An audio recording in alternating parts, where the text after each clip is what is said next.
Hey everybody, this is John David, and I just wanted to give you a quick overview of the Learnstorm growth mindset activities that are hosted through Khan Academy.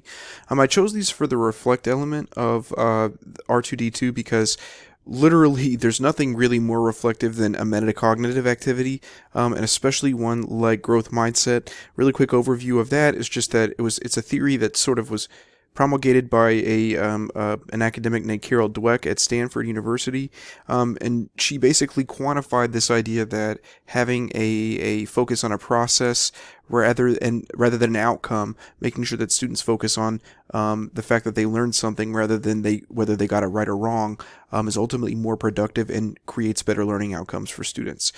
So there's a lot of great info about growth mindset for teachers. They can watch all these different videos that help them kind of understand the concepts. And then there's a lot of modules that they've created actually for usually you would introduce this in a high school or maybe a middle school classroom.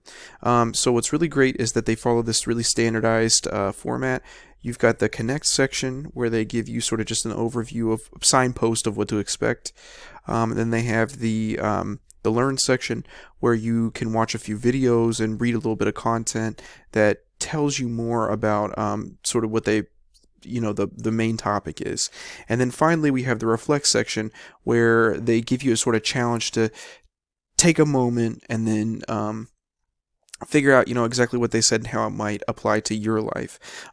What's really great is that teachers can use this reflect section in a lot of different ways, whether they have them complete the questions and turn them in on a piece of paper as a exit slip, or whether they use it as the starting point for a great discussion, or whether they do this for a homework activity or for a snow day activity or something like that, for just one of those kind of off days that you might have.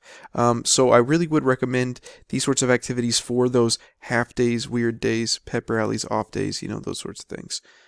Things to think about as you are lesson planning. So that's a quick overview. I hope you enjoyed it, and I hope you find not only a place for this tool in your classroom, but definitely to be talking about growth mindset, because highly recommend the effects that the positive effects that it will have. All right, thank you all very much.